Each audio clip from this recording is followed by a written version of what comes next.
Acting President Paul Mashad says the Hawks' work is ongoing to bring justice to families who lost their loved ones in the fight against crime. Justice Mandisa Maya is officially the new Chief Justice as from today after Raymond Zondo's retirement. There's been carnage on KwaZulu-Natal roads with 19 people killed in 3 separate accidents in less than 12 hours.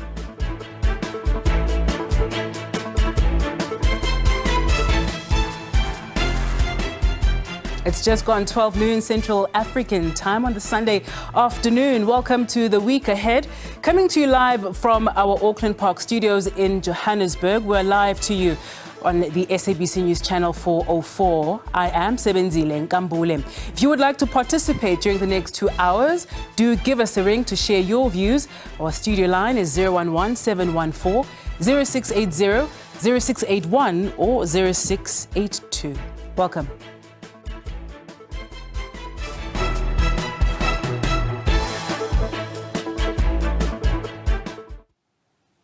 We start here this afternoon. Acting President Paul Mashad says the Hawks' work is ongoing to bring justice to families who lost their loved ones in the fight against crime.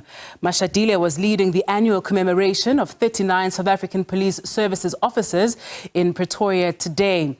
He says killing a police officer is tantamount to treason. The Hawks' work is ongoing to bring justice to families who lost their loved ones in the fight against crime. Other cases are pending in court, and we are hoping that they will receive harsh sentences because killing a police officer is tantamount to treason. Lieutenant General Libya, as government, we call upon the DPCI to act with speed to arrest those who choose to undermine the authority of the state by targeting police for their criminal gains. Of great concern is the fact that since 2021, inclusive of today, we have commemorated a total of 140 policemen and women who lost their lives in the hands of criminals while performing their official duties. This number is alarmingly high, especially considering that these are men and women who have the potential to lead the future South African Police Service to a crime-free South Africa. Unfortunately, some members of our society show no respect whatsoever for the duties performed by our law enforcement officials. These are people who attack men and women in uniform, thereby undermining the authority of the democratic state. Given that law enforcement officials serve as a crucial deterrent against crimes for all South Africans, we cannot tolerate their ongoing brutality. An assault on a South African Police Service member is a direct attack on the state.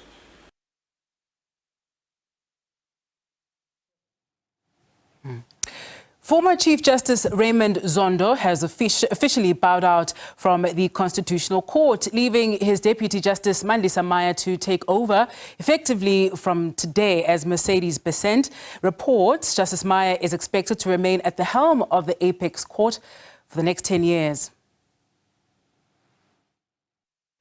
Justice Mandisa Maya. I'm not good because I'm a woman. I'm just a good woman judge.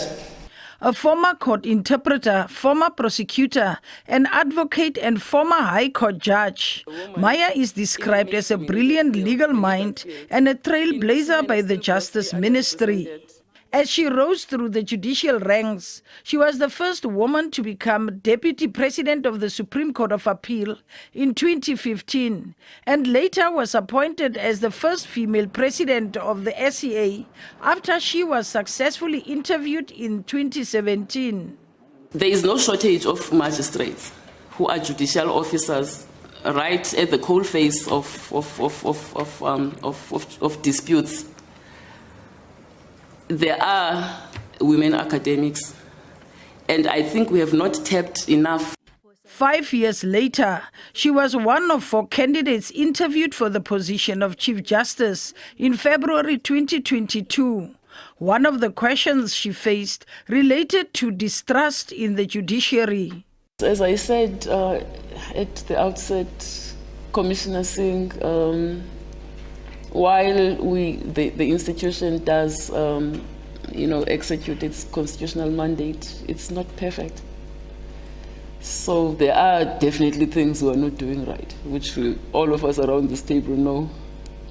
So we need to get, as my children would say, just get our act together as a judiciary, pull up our socks and clean up. Following deliberations by the Judicial Service Commission, Maya was recommended for the appointment as Chief Justice. However, President Cyril Ramaphosa used his constitutional power to select Zondo. He later nominated Maya to become Zondo's deputy, and Maya became the first female Deputy Chief Justice of the Apex Court. Earlier this year, the president nominated her and appointed her to take over the baton from Zondo. Her achievement was celebrated during the Women's Day event in the Northern Cape. It was a moment of great pride for me to sign a presidential order appointing the first female Chief Justice of our country. And in this regard, I must say that we have made history. We have made history. In wishing her good luck, Judges Mehta also noted her role as a judicial officer. Justice Maya is no stranger, of course, to the judiciary. She has been a judge for the last 24 years. She's also, in the last 2 years, served as Deputy Chief Justice. So she would have had a front row seat to the role of Chief Justice, and so she is likely to hit the ground running. She, of course, has a lot of experience and a proven track record in leadership in the judiciary. So we have high expectations of her. As Judges Mehta, we wish her well as she takes on the role. We stand ready to support her, but at the same time, we will hold her accountable in her role as Chief Justice. There are many expectations as she takes over the role to lead the highest court of the land. Chief Justice Maya inherits a judiciary that is still strong and resilient and able to carry out its constitutional function without fear, favor, or prejudice. However, the judiciary is still facing quite significant challenges. One of those challenges is the administration of the courts and the proper role of judges in the administration of the courts.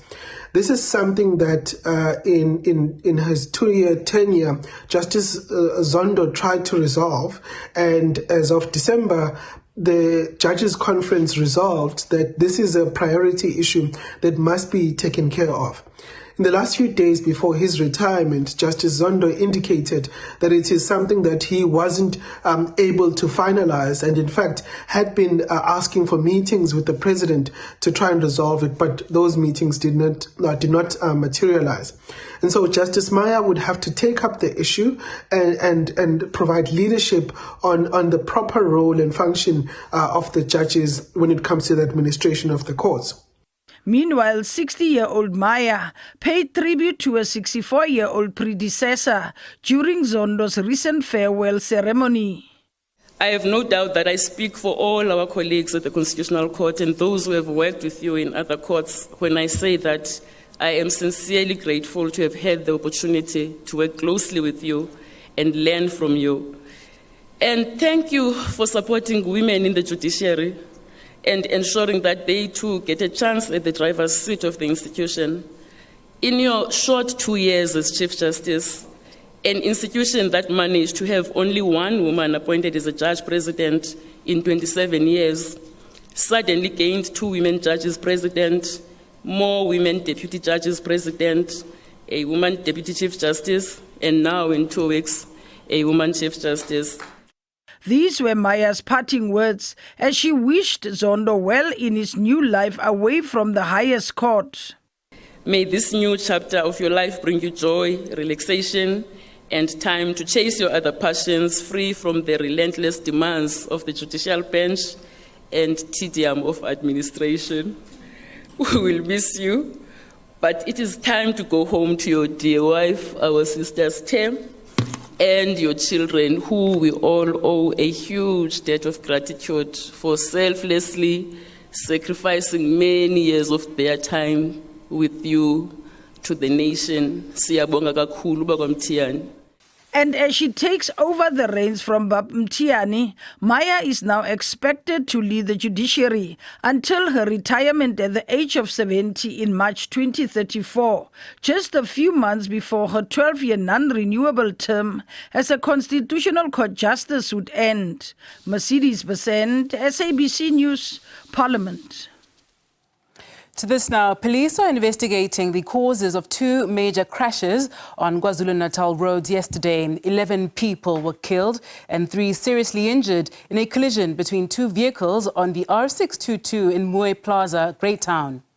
In the second incident, 5 Umkhonto Wesizwe party members were burned to death after the minibus taxi they were travelling in from Escort to Nkandla overturned and burst into flames. They are believed to have been on their way to honour Party President Jacob Zuma's first wife, Masizakele Khumalo Zuma. According to the Road Traffic Inspectorate, 3 people who were seriously injured were taken to nearby hospitals. In another head-on collision on the R74 near KwaDukuza, 3 people were killed while 3 more were injured.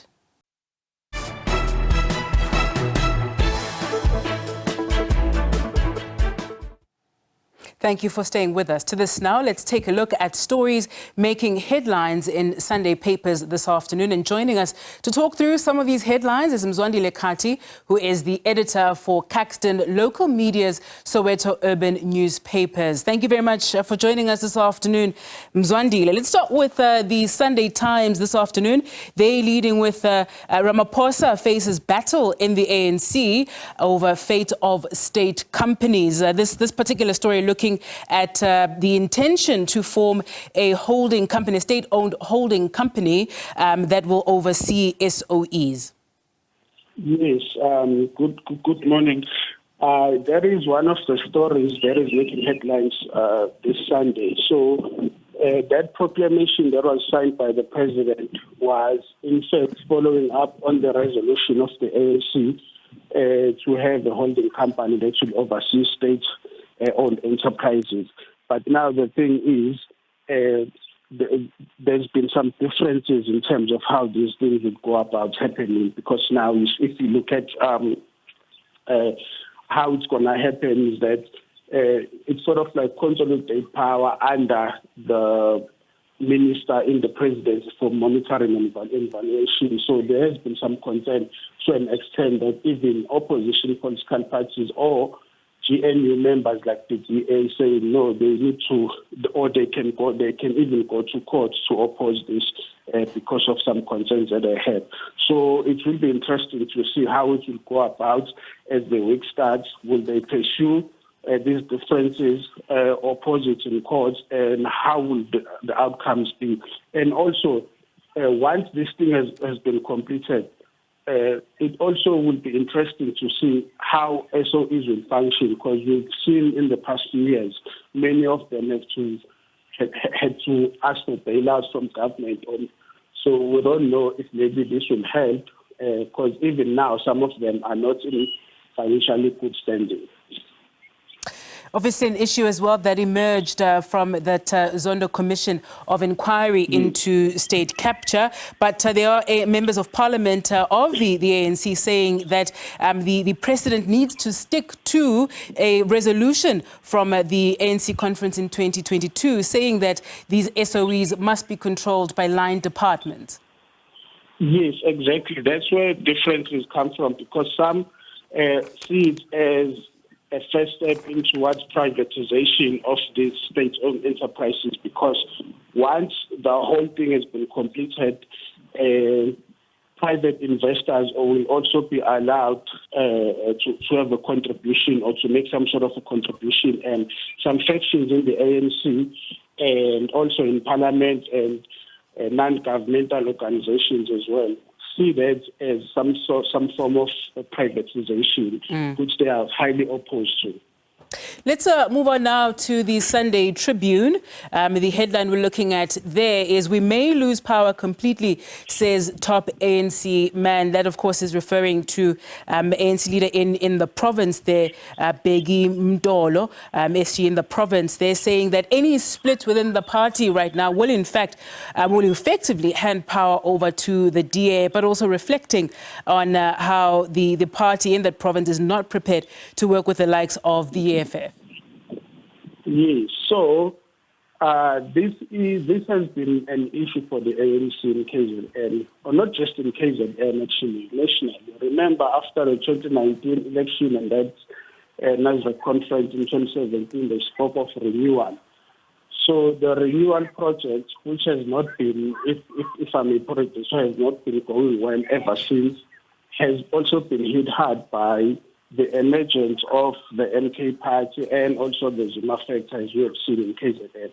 So right now, I think they need to revisit that renewal project and maybe realign it or relook at it in a way, because now, as we speak, they are in a government of national unit, coalition government with the IFP in the province.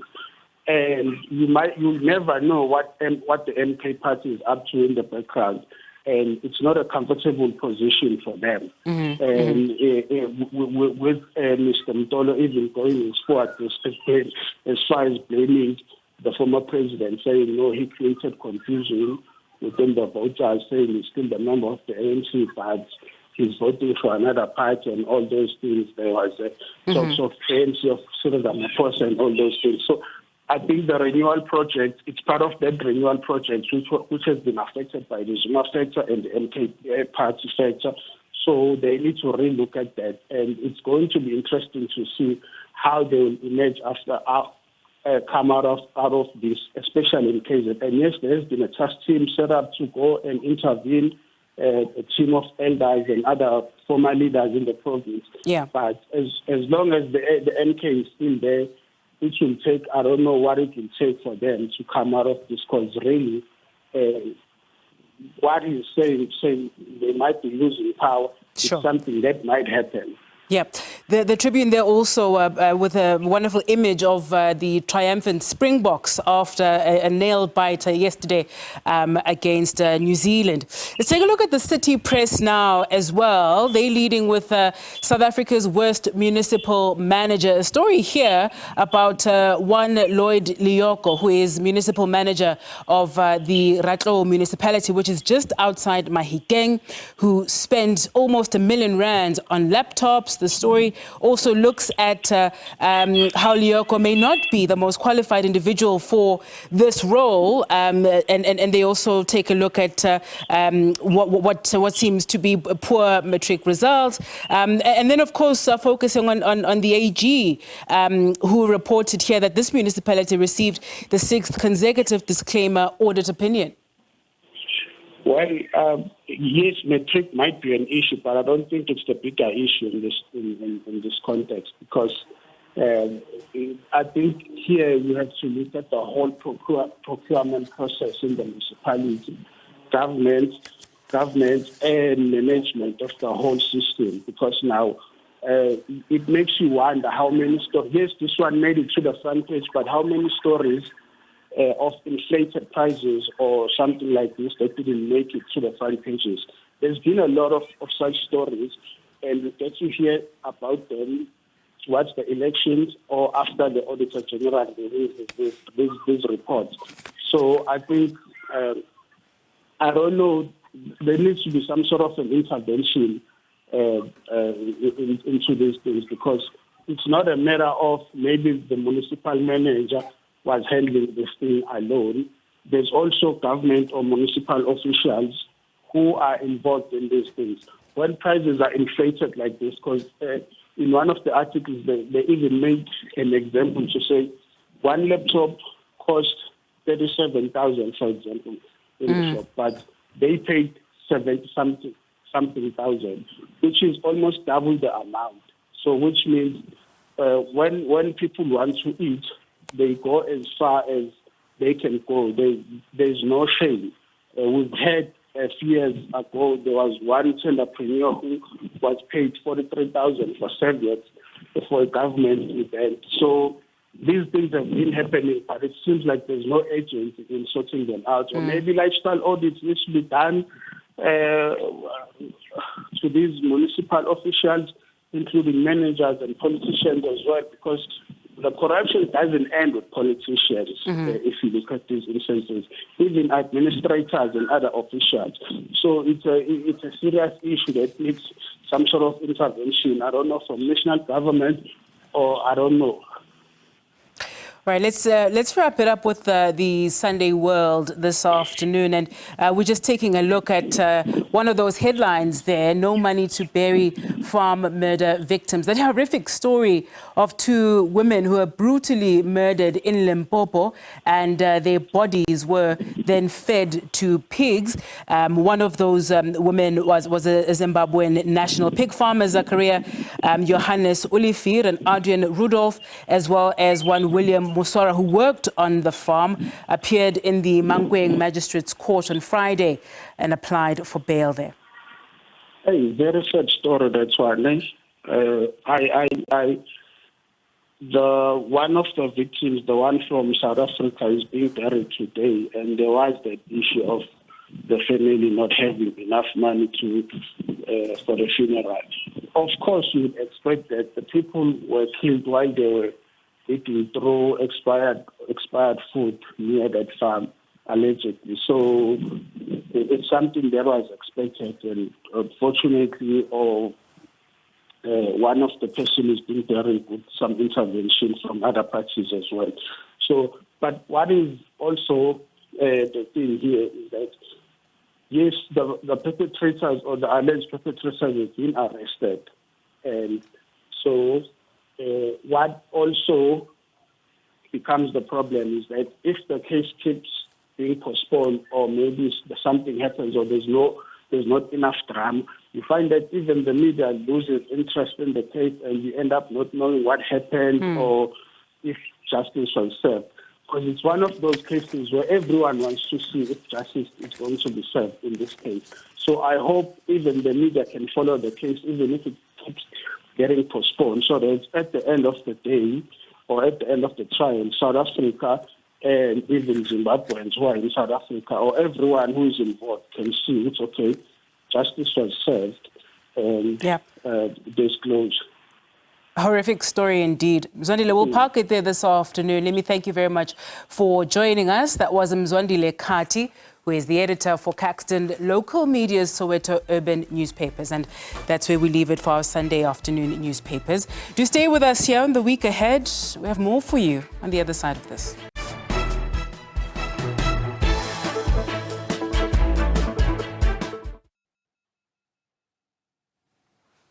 3 decades into democracy, the persistent underrepresentation of women in academic leadership remains a pressing issue, with men still dominating the upper echelons of higher education. This trend is not unique to South Africa and appears to be a pattern throughout the continent. Of the 1,400 universities in Africa, only 41 are led by women. In South Africa, 7 of 26 institutions are led by women. But the Nelson Mandela University in the Eastern Cape is backing the trend, with women taking the lead.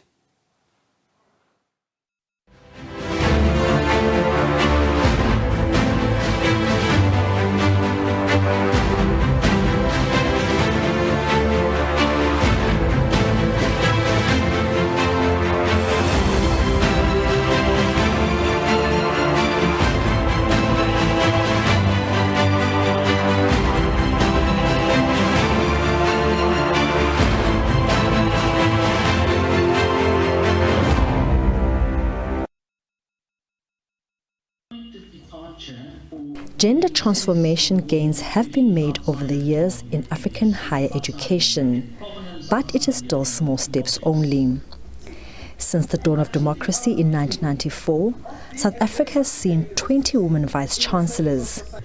The first was Professor Brenda Gowley at the University of KwaZulu-Natal, followed by the University of Cape Town, where Dr. Mampela Rampela made her history as the first black female VC in 1996. But some institutions are yet to be under female leadership, despite gender equality being a United Nations Sustainable Development Goal. But the NMU leads the way in South Africa. Its Chancellor, Vice-Chancellor, Deputy VC, and 5 of 7 faculty deans are women. The VC is now in her second term. So it's something that we pay attention to. It has not happened by chance. We have equity targets that we set for ourselves.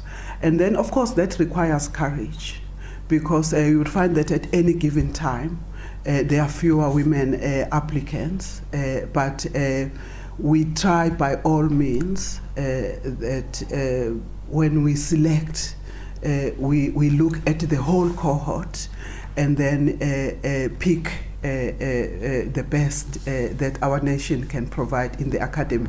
According to the European Institute for Gender Equality, women continue to be faced with family responsibilities, doing most of the caring, educating, cooking and cleaning at home.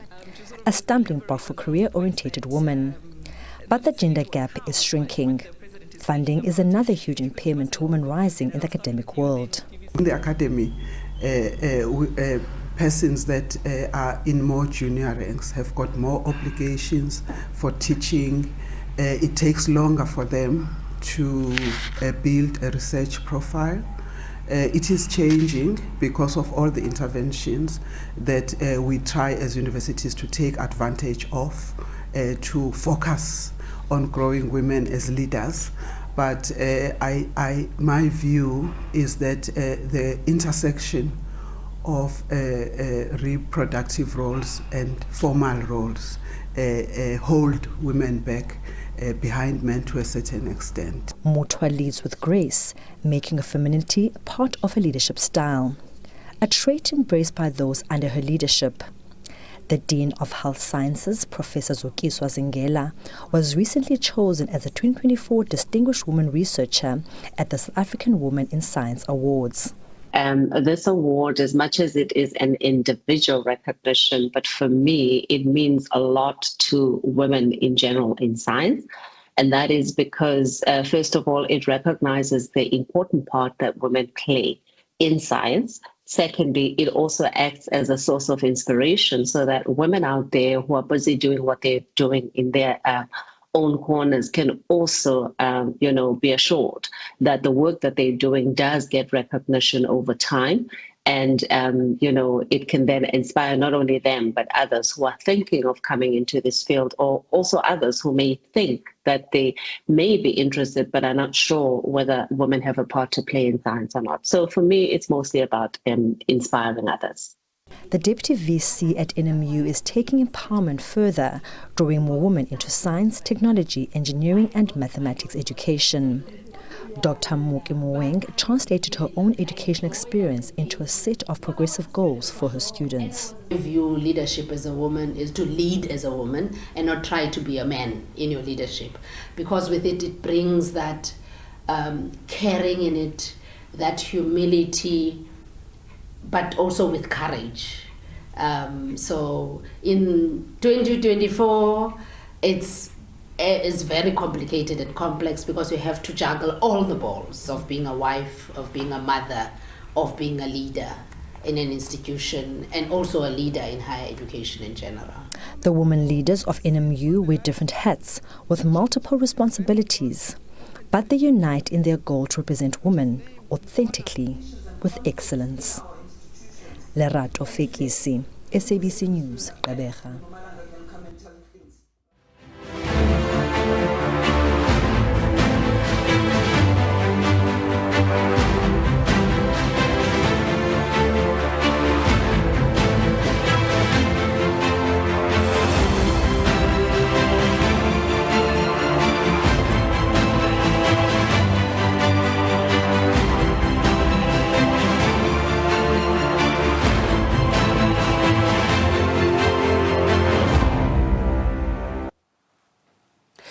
Principal and Vice-Chancellor of the University of South Africa, Professor Puleng Linkabula, has again defended the university's decision to take an independent assessor's report on review.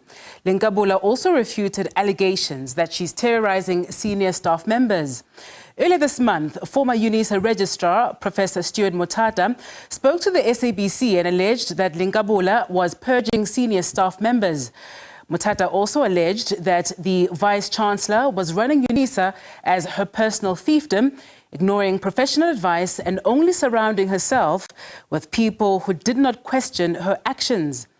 In a conversation with the public broadcaster, Linkabula defended the over R500,000 settlement between UNISA and one of its former employees.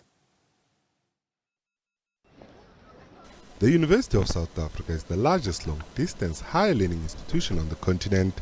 It prides itself on producing the cream of the crop in academia. We've moved from 2021 to having 39% of academicians with PhD to over 65%. But the institution has had a dark cloud hanging over it for some time. The 2023 Independent Assessor Report conducted by Professor Themba Musia, which questioned the governance at the institution. This led to former Higher Education Minister Dr. Blade Nzimande to place UNISA under administration before backtracking a month later. The institution has since taken the report on review. Have you ever asked Professor Musia Nike, Professor Yai? There have been other investigative reports that have been before the institution.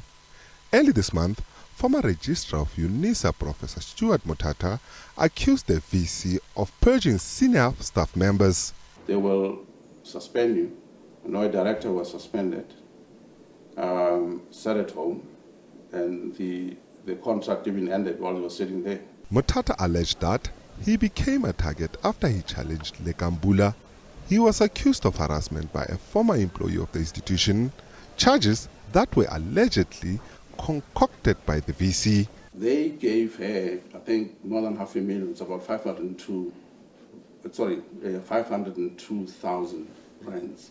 You know, I wrote to council about it. I was still there at that time. I wrote to council. I said, no, but this thing, it's a bribe disguised as a settlement. Motata says he's still pursuing the matter as he believes he was unfairly dismissed. He further says the institution is dragging its feet on the PwC report which investigated his harassment case. In a conversation with the SABC, Linkabula refuted the claims, saying she just got the PwC report and is still applying her mind. And regarding the settlement issue, he argues that the university had no choice but to settle as per the judgment of the CCMA. And listen, the CCMA settlement is on labor matters. It has nothing to do with the sexual harassment. And I said segment the issues so that when you come and blame the university when you come and blame the university, you would have said, was the CCMA and UNISA and the complainant wrong? Was it within her purview? On the Musia report, Linkabula says the findings are wrong.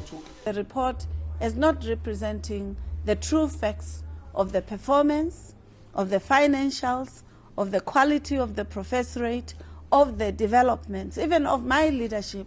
She also denies the allegations that she is playing a delaying tactics in submitting the report to the Department of Higher Education. At no point has UNISA said it has lost reports. The Vice-Chancellor also weighed in on the issue of the laptop scandal at the institution. I'm not going to apologize that in the aftermath of COVID-19, at a university where I found people with laptops over 4 years or 5 years, that we took the decision that we don't just do bulk buying, we do micro purchasing. Don't come and tell me about service providers that may have looked at the opportunities of making a killing on us. That's immaterial. That's not our business. It's also alleged that Another former employee, Professor David Mosoma, is taking the UNISA to court over unfair labor practices. Mosoma is alleged to be demanding millions of rands from the institution. Likambula denies any knowledge of the issue. I don't know about it, and therefore I'm not going to comment. Yes, I'm not going to comment. I'm telling you the truth.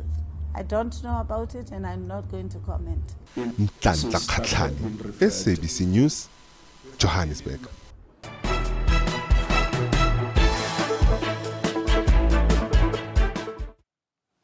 Thank you for staying with us. To this now, a resident in Mahikeng in the northwest has taken it upon himself to clean his neighborhood to maintain a healthy and hygienic environment.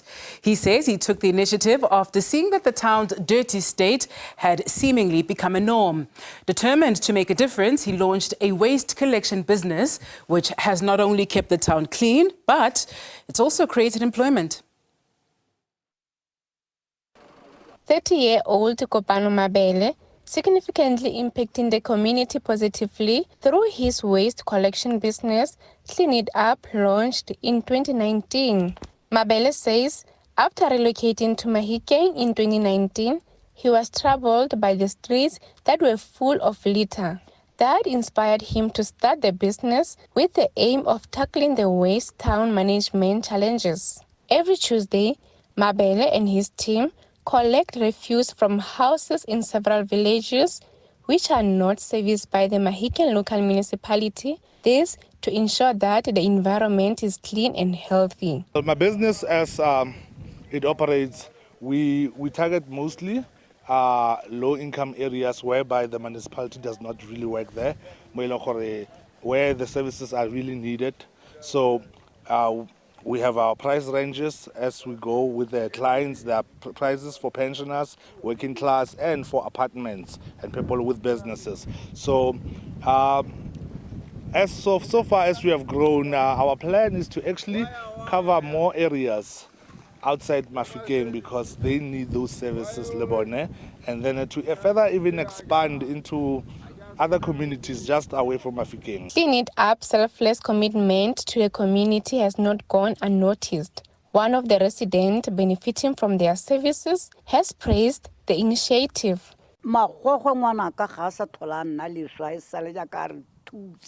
Since he began collecting waste in Makgokgwe, our village and even our yards have become much cleaner thanks to him. I want to continue supporting him because I need his services. A local businessman expressed appreciation for the Clean It Up business, saying it is significantly aiding in the fight against environmental problems in the area. In our business, we handle items like paper, cans and bottles, which can be harmful to the environment. We've been collaborating with Kopano for over 3 years, and he assists us by collecting this waste material. With the current issues of degrading and climate change, his help in managing these materials is invaluable. Meanwhile, one of the youth employed by the business says it has changed his life for the better. Ever since I worked in Clean It Up, I can take care of myself and my family. Yeah, life is not the same like before, because before I was doing side hustles. Clean It Up disposes of the refuse collected at the dumping site, and that too helps those who collect recyclable material from the rubble to sell it as a means to making a living. One of those who collect the waste material says it is helpful. This man assists us by transporting us to the scrap yards to sell recyclable material when their transport services don't show up.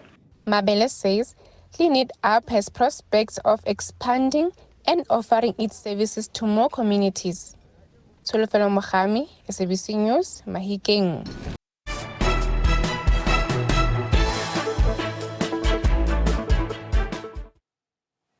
Thank you for staying with us. Now, as we navigate the complex world of retirement savings, a new approach is emerging to help us make the most of our golden years. It's called the Twoot System, and it's set to revolutionize the way we access our funds, our retirement funds, that is.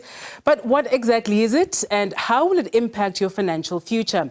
We speak this afternoon about the two-pot system with Nceba Pupuma, who is a retirement expert from Old Mutual, who's joining us now in studio. Thank you very much for your time with us this afternoon, Nceba. Welcome to the week ahead.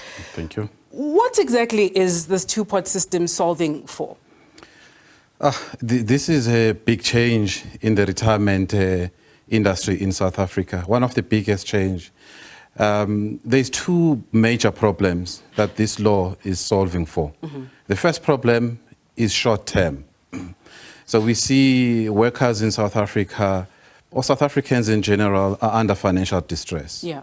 So this law is providing flexibility. It provides access to a small portion of your retirement savings while you're still working. Yes.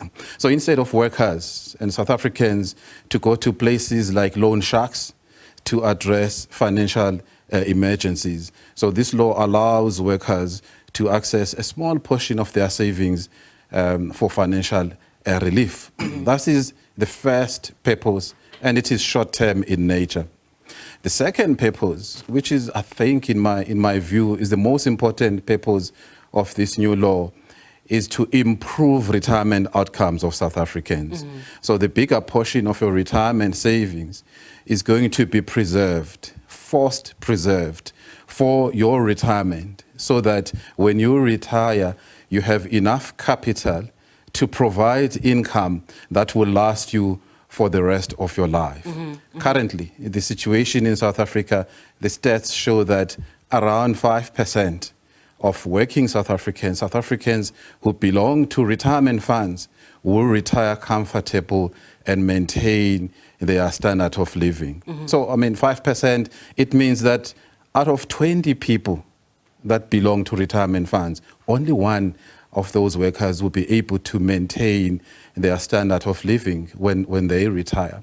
So this law is addressing that problem, is addressing the preservation problem in the country, so that the bigger portion of our retirement is preserved for retirement to provide income for us when we're no longer working. It's quite counterintuitive, though. One would then think that you should, in fact, not touch it at all, so that you have a lot more waiting for you at the end of the period, or is that not the case in terms of you being able to access the small portion at this point and still have, say, another 20 years of working still?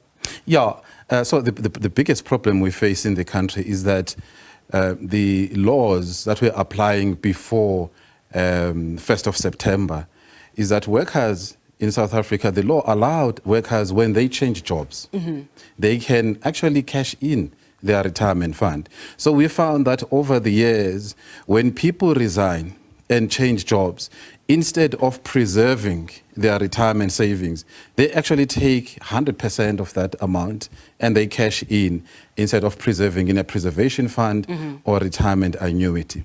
So by introducing this law, it allows workers that flexibility that you don't have to resign in order to have access to some savings. You can have small portions being available for you to access in cases of retirement, in cases of financial emergencies. Yeah. But if you had to advise somebody who comes to you and says, I'm curious about the system, should I do it? What do you tell them? Yeah, so maybe let's just say what is changing so that we can see where people may need advice. So from the 1st of September, the law changes such that there's going to be two new pots that are going to be created. So the money that workers have saved up until the end of August, that is going to be ring-fenced in what is called the vested pot. Yes. Then two new pots are going to be created. The first new pot is the savings pot. The second new pot is the retirement pot. I think the pot that you're talking about is the savings pot. That has received lots of media attention. We've seen lots of information in social media around the savings pot. So what the two-pot retirement system says is that from your money that you have accumulated up until the end of August, 10% is going to be transferred from your vested pot, which is your old money from up until end of August, into your savings pot. And then workers will be able to access that money once per tax year. It means between March and February, they can access that money. So our advice is that before workers can access that money, definitely they need to consult a financial advisor.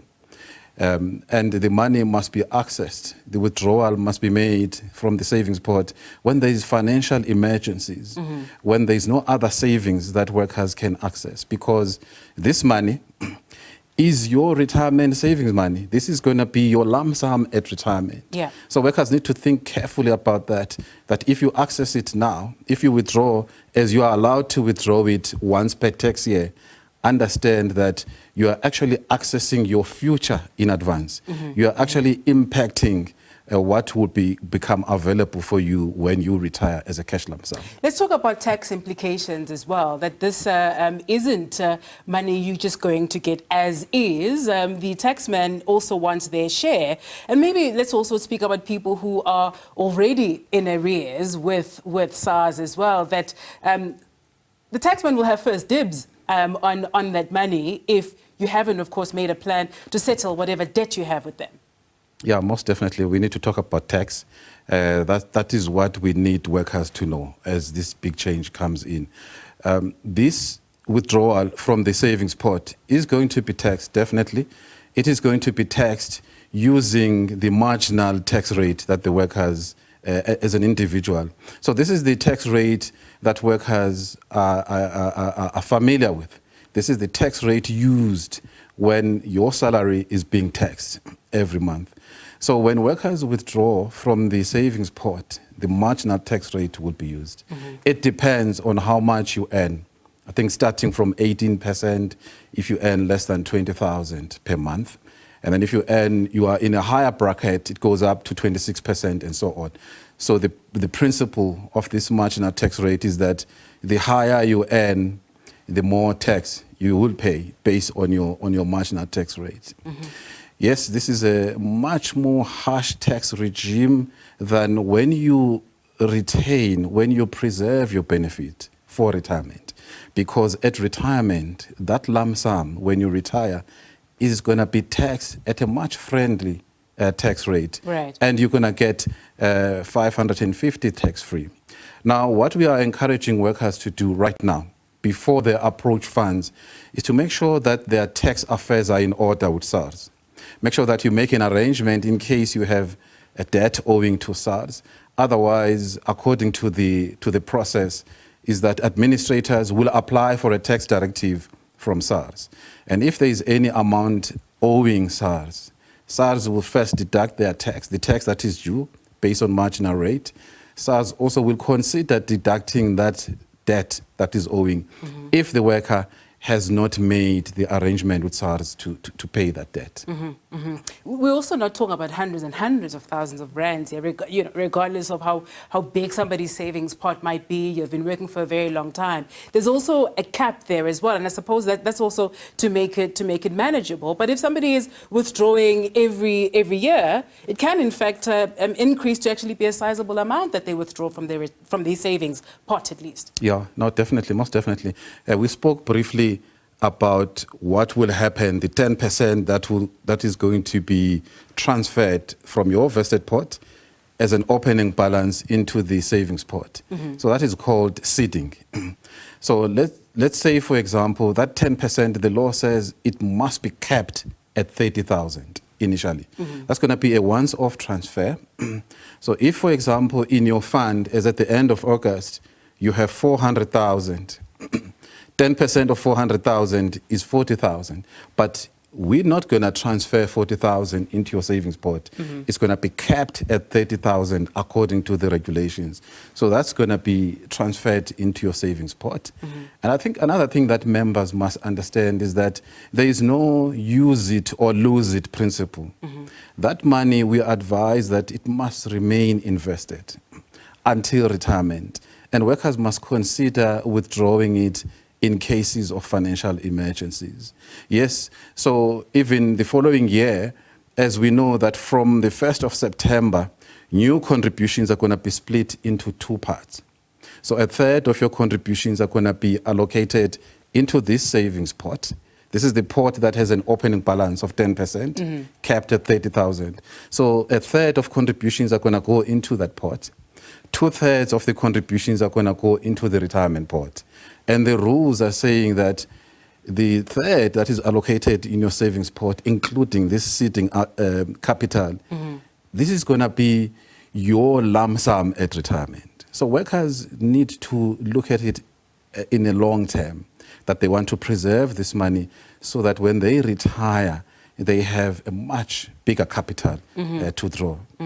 Our pension, and we are out of time now, so let's just wrap it up here. But are pension funds ready for this? Yes, it's supposed to kick in from today, the 1st of September, but there needs to be a process to ramp up. How long do you imagine that will take? Maybe some people are thinking tomorrow already, I can try and sign up and withdraw. How much time will it take for the system to be ready for the withdrawals that we're expecting? So definitely not tomorrow. So from we know that today the new law kicks in. But from tomorrow, various administrators will be doing the seeding, creating that vested pot, and also creating the savings pot, creating the retirement pot. That's going to take about a couple of weeks. So we know that at Old Mutual, we can say that we will be ready from the 23rd of September to accept withdrawal applications from the savings pot. But as things stand, we are ready. I think the industry is ready with these various pots. But obviously, there needs to be some work, the seeding and the creation of these new pots. So workers need to take that as a key message to say withdrawals may not happen, will not happen tomorrow, but maybe in a couple of weeks' time, then the administrators will start processing. Now is the time for workers to make sure that their tax reference numbers are in order. Now is to make sure that their details with the fund are in order. We've been granted a minute or two extra, so I'll squeeze in one or two more here. We started off the conversation asking really what this system is solving for.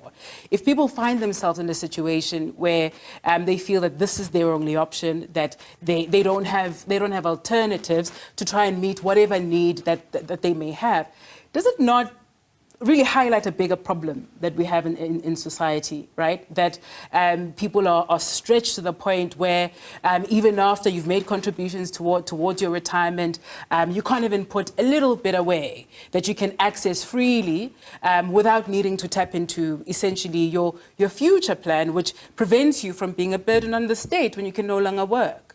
Yeah, definitely this highlights a much bigger issue in the country. And I did say at the beginning, we see the stats that only 5% of South Africans will retire comfortable. So this definitely highlights a much bigger problem. But what we want to say again to South Africans, we know what is going on.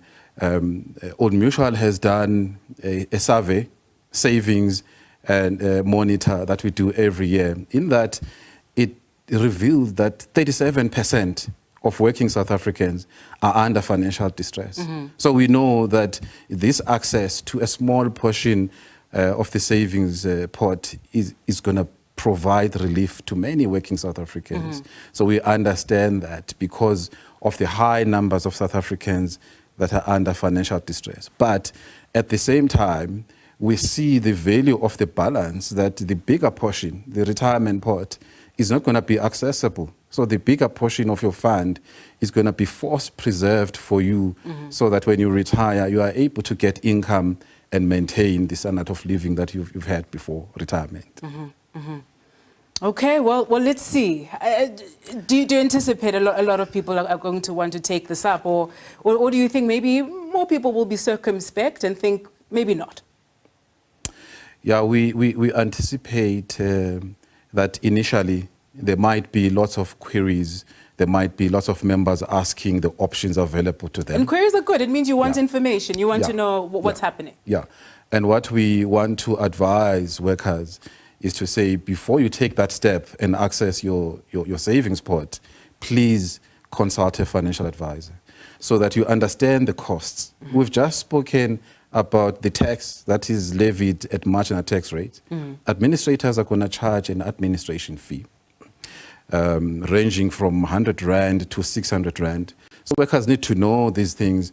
Workers And the cost will be on the worker. The cost will be on the worker. Workers need to understand the impact of accessing the savings pot, because when you access your savings pot, you are actually accessing your lump sum in future. So our message is to say, don't rush.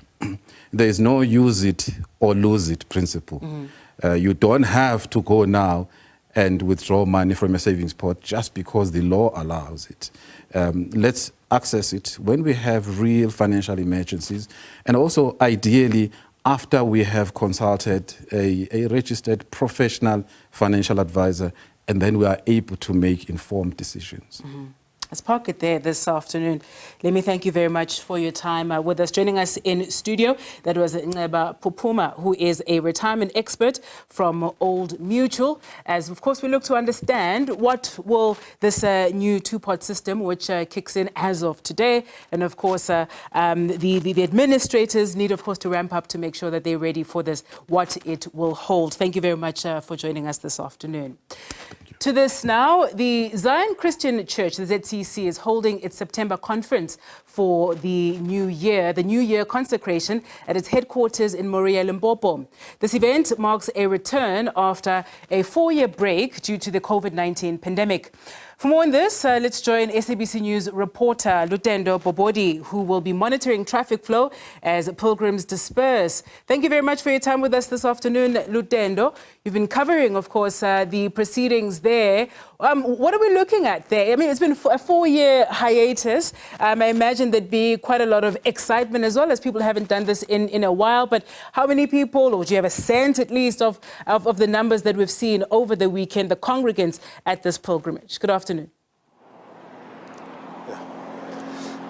Thank you so much. It's sad that I'm not able to paint for you that clear and candid picture as to the number of people gathering there, because we're not allowed, we're not invited to cover the event, and we're also not allowed to film from outside. Once you are seen doing that, you are requested to just pick up and scrum. But let me just emphasize from the onset that there's no love lost between us and the church.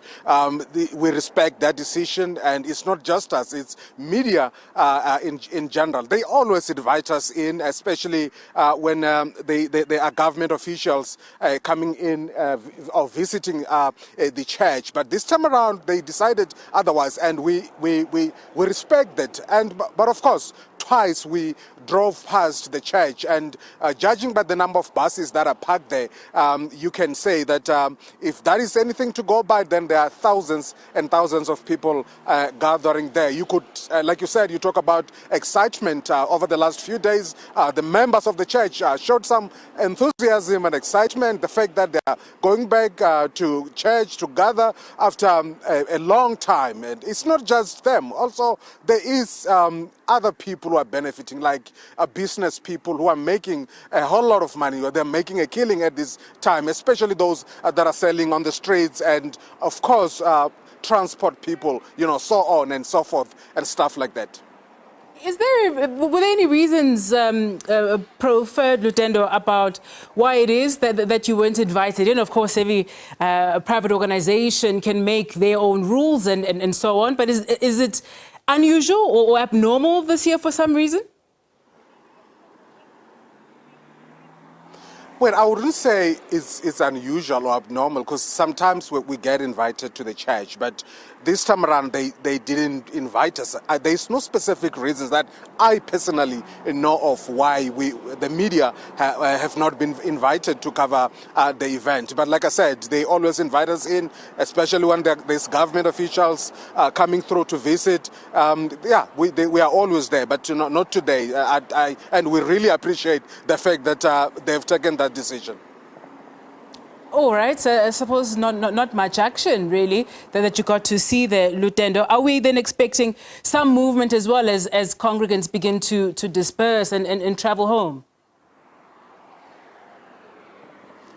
Yeah, just in the next few hours, of course, we expect a lot of them going back home to various provinces like Mpumalanga, live even here in Limpopo, Free State, Gauteng, as you can see behind me here. police and also traffic officials have their work cut out for them, just in the thick of things, trying to monitor traffic. They're also stopping buses of those people who are being transported to ZCC and those that will be coming from the out of the service. And they are also being requested to produce permits. They've been doing this since Friday afternoon. So you can see they are here. They are working. Of course, they're trying to make sure that the traffic movement becomes smooth, because we expect thousands of them to be coming out. Maybe around 2 o'clock, 3 o'clock, we expect congestions here on this road, especially this particular road, which is the R71 that links with Moria.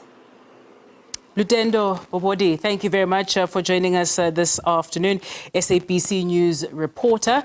Maybe there'll be a bit more action in an hour or two. To this now, the Gauteng province has launched Tourism Month. MEC for Finance and Economic Development, Lebogang Maile, outlined the Tourism Month program and related growth prospects. He says the province has identified tourism as one of its key sectors. The Gauteng provincial government has identified tourism as one of the key sectors in the province and is investing significantly to ensure its growth and sustainability. The prioritization of the tourism sector is occurring in difficult economic environment, both locally and globally, with the effect of the COVID-19 pandemic still observable. The sector was particularly affected by the said pandemic, which devastated national economies. In Gauteng, we saw the closure of the iconic sites such as the SAB World of Beer Museum in Newtown, which is now a funeral parlor. The Sterkfontein Caves have still not opened, and other important tourism offerings were greatly affected. In the past financial year, Gauteng faced notable declines in domestic tourism spending. The province's overnight tourism expenditure plummeted to 18.86 billion, marking a dramatic decrease of 45.8%. In addition, holiday spending in Gauteng fell significantly to 7.22 billion, reflecting a sharp drop of 59.2%.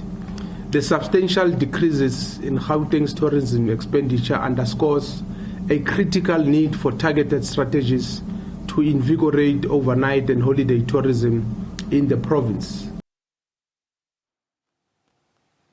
Now, one political analyst believes that Agriculture Minister John Steenhuisen should not be employing unqualified Democratic Alliance colleagues in his office. This as the party has been vocal about professionalizing the public service. According to reports, Steenhuisen has asked Public Service and Administration Minister Nkosi Mzamo Buthelezi to deviate from the minimum requirements contained in the Public Service Act to hire certain individuals. However, Minister Buthelezi says he is yet to receive that letter.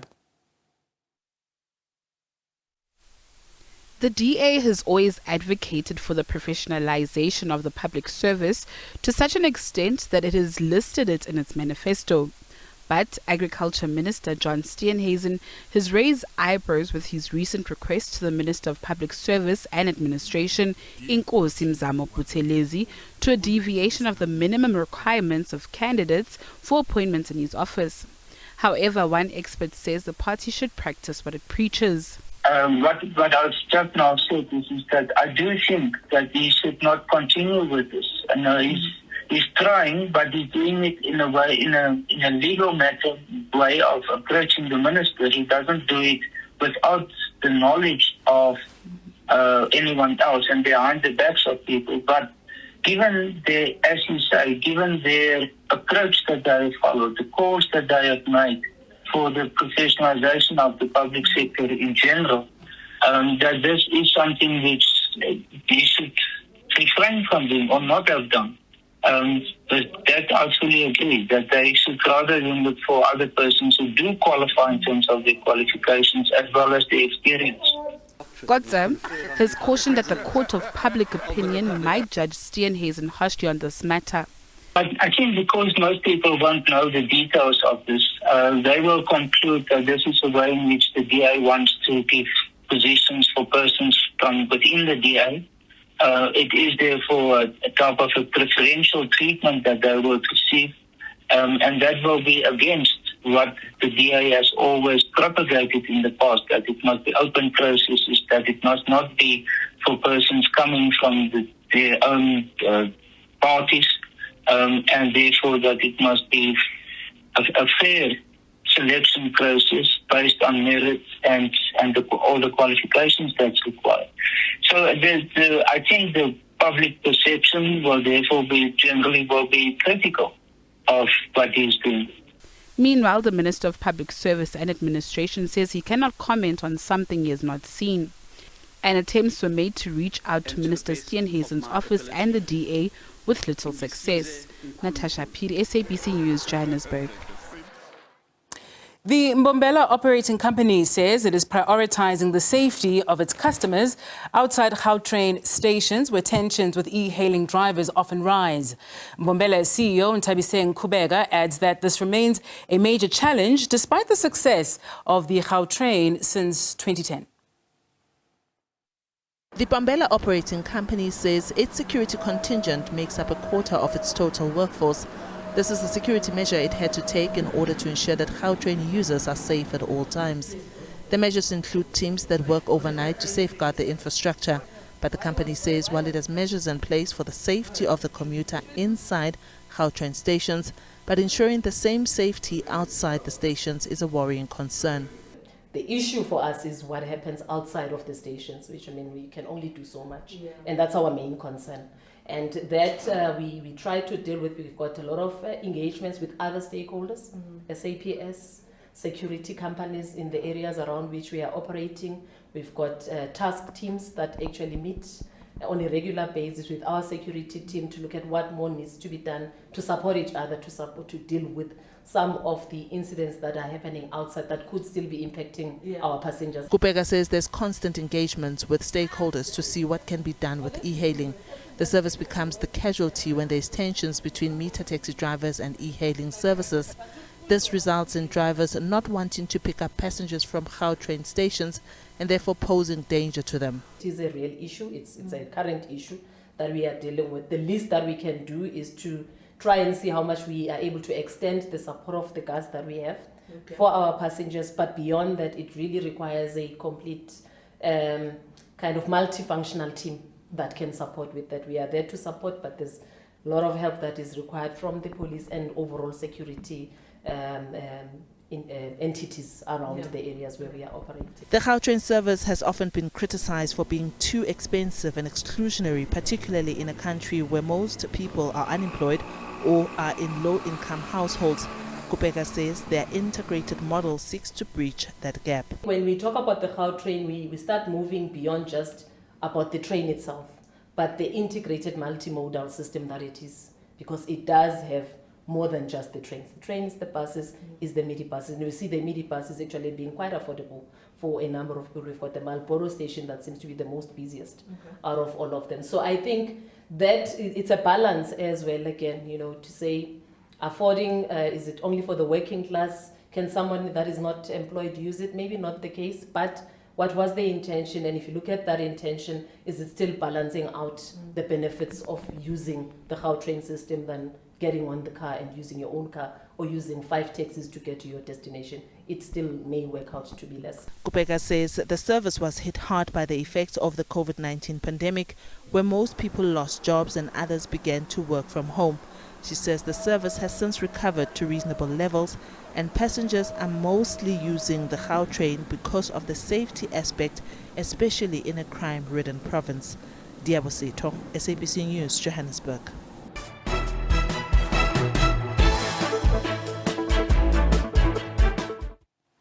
Thank you very much for staying with us. To this now, the reopening of the inquest into the murders of the anti-apartheid activists known as the Craddock Four is expected to be postponed when the matter comes before the High Court in Gqeberha on Monday.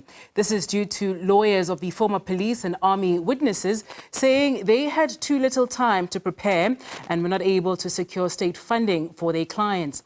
Joining us for more on this is Zaid Kimi, Executive Director of the Foundation Foundation for Human Rights. Zaid, thank you very much for joining us this afternoon on the Week Ahead. Bring us to speed regarding where this matter is. It's a case that dates back to the late 80s, where the first inquest was conducted in 1987, where Magistrate E. De Beer found that the Craddock Four had been killed by unknown persons, and a second inquest was then began then in March of 93, where it was found that the police were responsible, yet no one was held to account. But we're, of course, expecting more delays in this matter. How are things looking currently? Yeah, thank you. I think you've summed up the main facts. It's likely that the inquest will be postponed. And it's worth reflecting on the myriad delays that have attached themselves to this particular case. We're now 39 years, just over 39 years since the murders happened. And in 2021, after a long delay and no progress on prosecution and what clearly appears to be political interference in that prosecution, our legal team, represented by Cliff Decker and our counsel, lodged an application to compel the NPA to make a decision on whether the prosecution would proceed or not. So that was 3 years ago. 2 years ago, the DPP, the Director of Public Prosecutions, indicated that a decision was imminent, but no decision was made. And in May 2023, the last suspect died. So any criminal prosecution was no longer possible. And then to compound those delays, in January 2024, when this inquest was announced, and in early February, late February, early March of this year, the dates for this inquest were agreed. So that's 7 months ago, the dates were agreed. I should point out this is not the first inquest the NPA has handled. It's not the first inquest into apartheid-era crimes the NPA has handled. There have been 5 such inquests which have been successfully concluded. In those 7 months, it is clear that not sufficient urgency was given to acting on the fact that this inquest was due to start, and that various witnesses and potential implicated persons were not given adequate notice that they would be required to appear at this inquest. And that is really the crux of the delay. The people who are potentially implicated have indicated that they have not had enough time to prepare and to obtain costs for their legal counsel. And that's the basis, unfortunately, on which this case will be delayed. So, Zaid, do yourselves, as the Foundation for Human Rights, as well as the family of the Craddock Four, view this as a travesty of justice? It would have obviously been quite devastating, really, when the last surviving implicated perpetrator died in May of last year, meaning that we're that much further from critical questions being answered here. Do yourselves and the family view this as a travesty of justice? Yes, I think the families have been subjected to inordinate delays in resolving this case. And given, it's fair to say, the tardiness with which the NPA acted when there was still the possibility of a criminal prosecution, I would have liked to believe that they would have acted with some urgency when an inquest was announced and the dates were announced, that there would have been some urgency on their part to make sure that this time around promises were kept and the inquest could proceed as planned. The fact that it all seems to have fallen apart is an indication that, frankly, people were not doing the jobs for which they were responsible.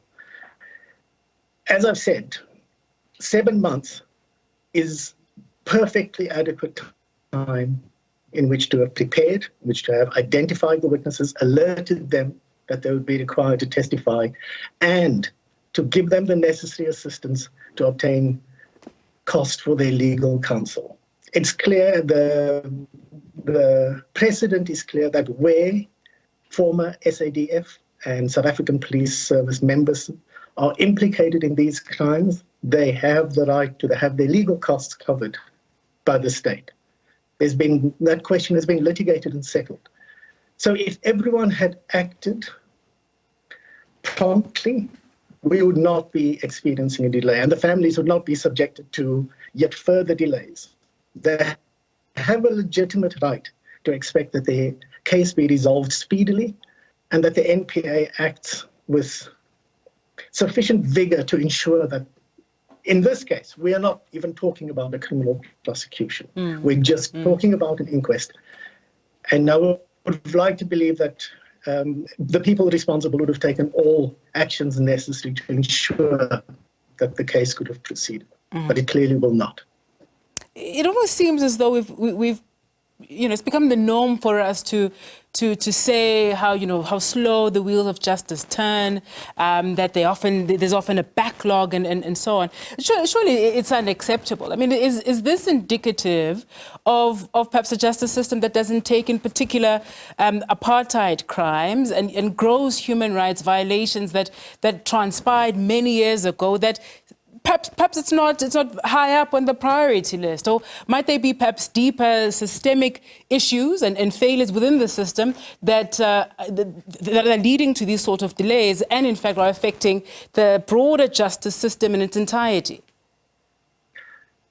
I think it would be good to pose those questions to the NPA and to ask why, in this particular case and in other cases, they've been so slow to act. As I've mentioned when I ran through that timeline, promises were made in 2022. A decision is imminent. Within a few weeks, you will have a decision. No such decision was ever made. So it's constant delay. And from our perspective, it's easy. You always find someone else to blame. But at the end of the day, people have a job to do, and they should do their job. And if they don't do their job, they should be held to account. And what we have here is people not doing their jobs and not being held to account. Someone should step forward to answer, from the NPA's perspective, why there have been these delays. And to give, I think, acceptable reasons. But none of those have been forthcoming. But I'm not in a position to answer on behalf of the NPA why they are not able to do their jobs. I think that's a question you should pose to them. What recourse remains for the families? I understand also that tomorrow, after the court adjourns, that Gqeberha High Court adjourns, that you all will be holding a presser. I imagine you'll be sharing more there. But what recourse remains for the families? What steps are you now likely to take as a result of these ongoing delays? I think what we would like to do is to see that, this current delay is now, set in stone. We would like all questions around legal representation and costs for that representation settled. If it requires the political heads of the SANDF and the SAPS to make a decision that those costs would be covered so that everyone can proceed. If we set a date for early next year, or that those dates are kept. We can't have a situation where the judge will make a decision that the case is postponed to March next year, and then we go through another period of inaction. Our ability to intervene is limited, but we will take all the necessary steps we can. But we do need public pressure on the NPA, the SAPS, and the SANDF to do their parts and to make sure that the rescheduled inquest can actually go ahead without further delays. Mm-hmm. As a final one, Zaid, have you received support from former liberation movements or other organizations as well who every so often we hear from, and they tell us how committed they are to fighting human rights violations, how committed they are, in fact, to seeing justice being served, particularly on these older cases, the apartheid cases as well. Have you received sufficient support in that regard? Well, I would say no. I think talk is cheap. It's easy to make commitments, easy to make high-minded statements. But when action is required from all levels, I think that has been missing. Using just this case, it's clear that had there been an initial commitment by the people in charge of the various institutions to make this case go forward, we would have had a decision back in 2021 or 22. That hasn't happened, I think, speaks for itself. It's a support and commitment. Yeah, I think, as I said, talk is cheap. Action has been hard to swallow. We'll leave it there. Zaid, thank you very much for your time with us this afternoon. That was Zaid Kimi, who is the Executive Director of the Foundation for Human Rights. We'll watch that matter closely. It will be at the Gqeberha High Court tomorrow. We expect that it will adjourn very soon. And we'll hear more from the families as well as the Foundation for Human Rights. At the bottom of the hour, you're watching The Week Ahead right here in the SABC News Channel 404. Quick break, more on the other side of that. Stay with us.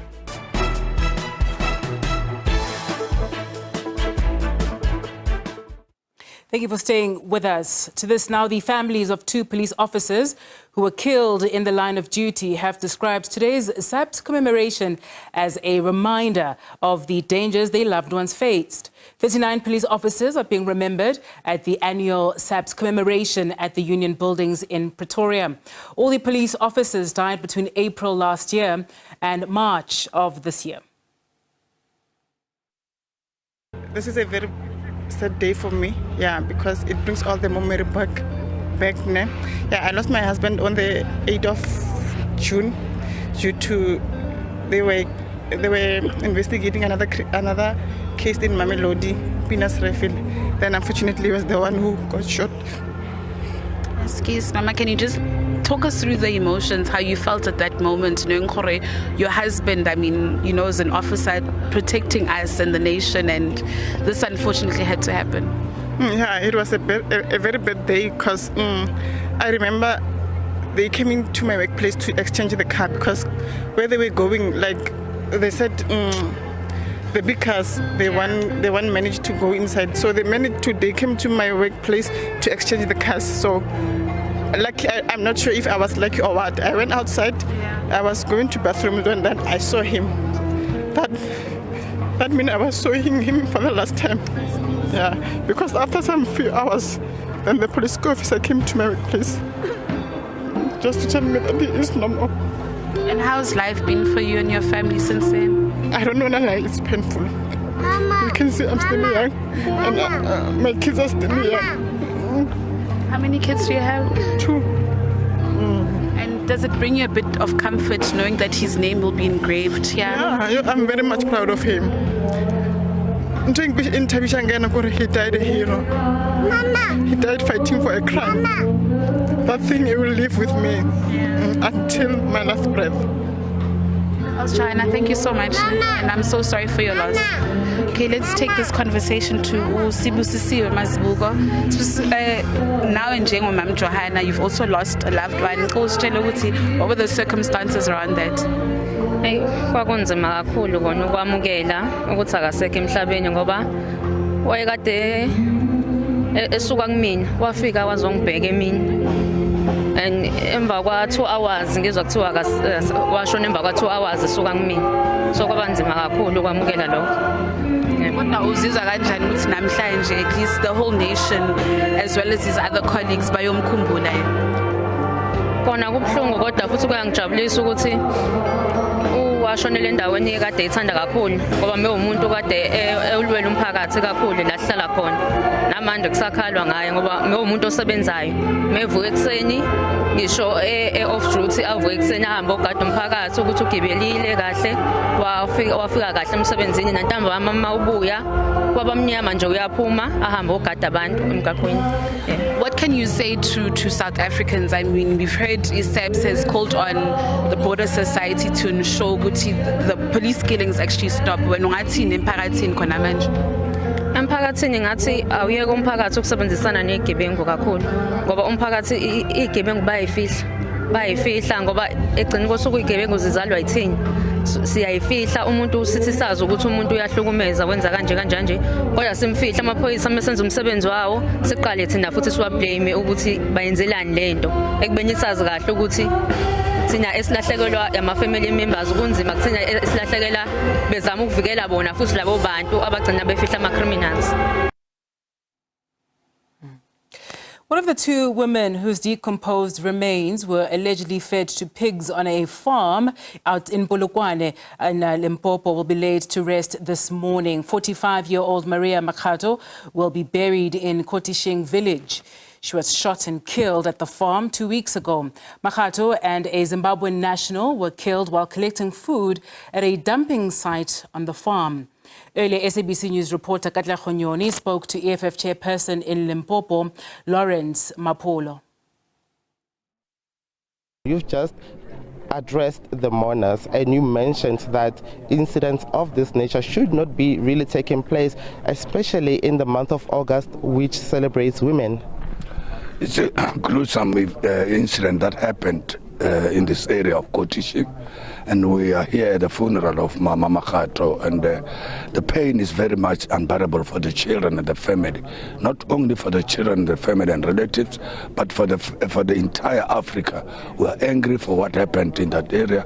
It's not issue of saying we're alleged, but it's very practical to say the two corpses were found in a pigsty where pigs are staying, and we are very much offended by that, because the pigs, those that were fed with the human beings, are pregnant pigs that are going to be sold to our people. And then, as the EFF will be supporting this family, we're going to sue the owner and the killers of these people, and they will be able to pay.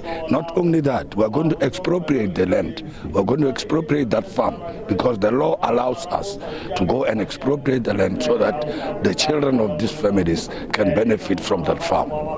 Talk to me more about your intentions as the party. You just mentioned that you intend to file a lawsuit against the alleged killers of this particular incident. We know that they're still behind, they're still in custody following their bail application. So talk to us more about that. You see, during this process, we know that the law might delay. I'm very much concerned on the justice system. We believe in the justice system, but we believe that there's going to be a delay. And during that period, what will the children eat at home? What is going to happen with their livelihood? Therefore, I think the government also must intervene during that process and make sure that the families and the children of the deceased are taken care of. In between, before conviction, immediately after conviction, we're in a better position to go and expropriate the land and make sure that whatever it was produced in that land feed the families. And it's business as usual at the farm. Have you went there recently? As the EFF, we have closed the farm even before the police can come. It's us who went there, closed the farm, and made it sure that people are arrested. And unfortunately, our police are not doing as we wish. And we're appealing to the provincial commissioner to make sure that that area must be searched. That area must be stripped, because we suspect there might be more bodies where they were buried without informing even the law enforcement. Mr. Mapolo, thank you very much for your time. That is the EFF chairperson here in the Limpopo province, Lawrence Mapolo, who has just addressed the scores of mourners that have arrived here to show support to the Mashad family. The EFF, they're mentioning that they are planning rather to file a lawsuit, eventually seeing the farm close.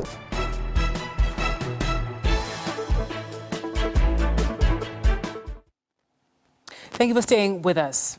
A non-profit organization, Arienkhaya, together with the Mabana Arts, Culture and Sports Foundation in Lerehutse in the Northwest Province, are leading a series of workshops aimed at promoting and celebrating the Setswana culture.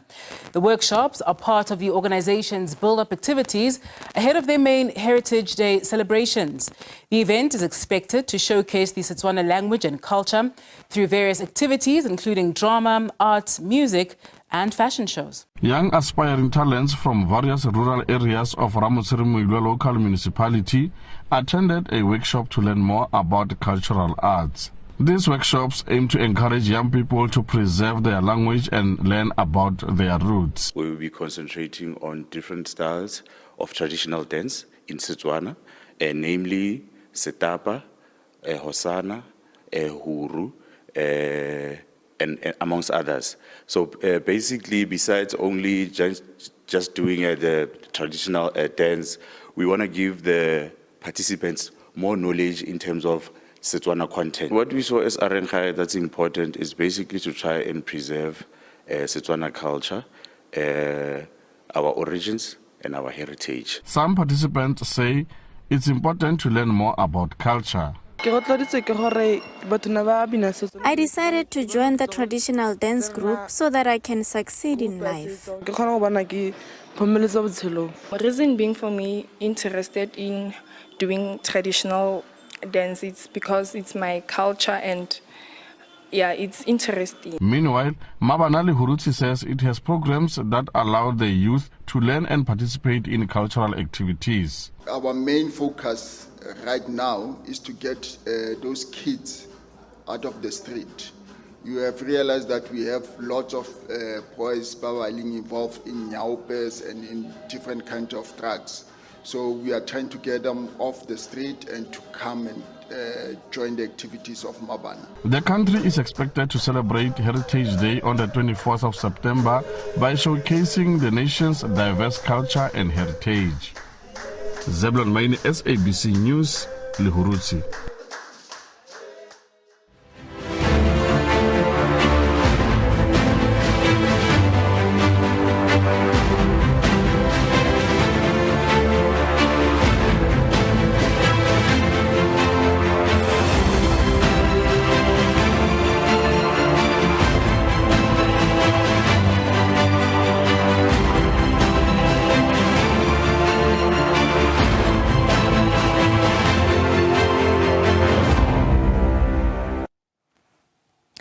Since the dawn of democracy in 1994, a number of economic reforms have been introduced to foster inclusivity and diversity to afford all citizens equal and fair opportunities. As we continue our commemoration of 30 years of democracy, SABC News producer Tepo Ikaneng looks at some of the country's leading businesswomen and executives who have made an impact in their sectors. The best of my ability. So help me God. Thank you. The National Framework for Women Empowerment and Gender Equality is but one of the national efforts that seek to affirm women's equal rights to participate at any level of the South African economy in both the public and private sectors. Hey, Tsepo. How are you doing? One of the country's leading businesswomen, Mamela Lutuli, is amongst the few women who have ventured into the information technologies. Through her company, Mrs. Lutuli provides IT and cybersecurity services for many local and multinational companies as well as the public sector. She has won several awards in recognition of her contribution in the information and communications technology sector. Despite her successes, Lutuli bemoans the slow progress made to empower the youth, especially the girl child. Do you think there is a space for young girl child to venture and be part of this fourth industrial revolution and the benefits for them in terms of advancement of themselves and even career opportunities? No, you know, the reason why I'm even entertaining your interview right now is to talk to those young girls in some rural area that they think that when you talk fourth industrial revolution, it's something that is so difficult and complex, and they don't see themselves playing in the space, that the opportunities are in abundance in the space, and it is the future. And really, when you think of math and science, think of your future and your career, that if you invest your time and make sure that you get them right, you really, your future is bright and you almost guaranteed employment. And not just employment, the entrepreneurial side of things as well. You can start your own business in the cybersecurity, you can start your own business in the Internet of Things. There's so much opportunities. I think people must just not be intimidated by the jargon. There's a lot of technical jargon that is being used that can be intimidating. It's like running any other business. You know, it's, as long as you understand the fundamentals of business, and anyone, all of us can do it. Because part of our work is to...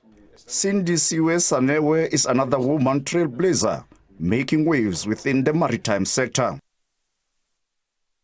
A former senior official in the public sector, Sanewe decided to enter this male-dominated sector as a consultant. With less than 2% of women representation in the maritime industry, she broke through the patriarchal barriers of women marginalization and exclusion. Sanewe says her mission is to lead the way in inspiring other women to play an active role in the maritime industry. What we have since noticed and what has become a challenge is that there's low level of maritime awareness. There is also low level of self-efficacy, which is called entrepreneurial self-efficacy. So most women do not participate because there is not much access. They're not given an opportunity and an access to present their skills and excel in what they do. Maritime also caters for other skills, and skills like your supply chain, your logistics, that do not require you to have your core maths and science or technology. So my words of encouragement is that you are all welcome. The sky is the limit. You own the bottom. The shipyard is yours as a woman. It's don't limit yourself. It is important that you get to know yourself, change the mindset and change the narrative.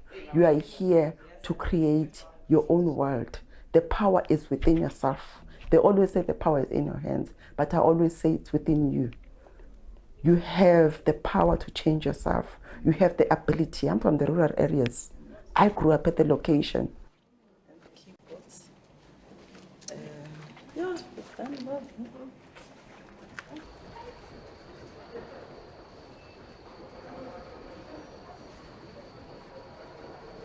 Fontabise Matega, a senior executive at one of the country's top 6 banks by assets, the advancement of women in the workplace remains one of her key priorities. Whilst the banking industry has seen some progress in transformation, she says there's still concerns about the gender gap at the top executive levels. She believes more women should be offered investment and equity stakes in the banking and financial services sectors.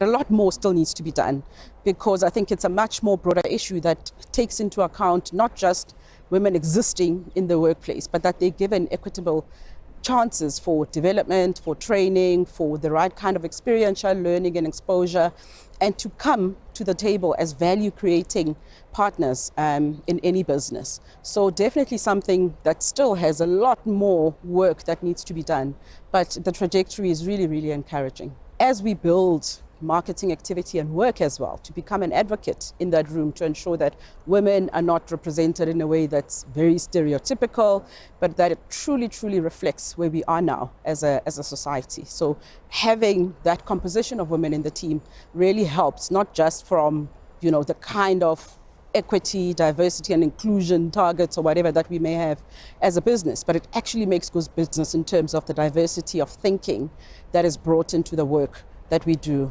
as well. Ndiyathembisa ngokunyanisekileyo okokuba ndiyakuyenza imisebenzi yam njengelungu lesigqeba. Although the political and public sectors have seen more women representation, the private sector still lags behind in meeting its gender transformation obligations, especially in senior leadership positions. Tsepo Ikaneng, SABC News, Johannesburg.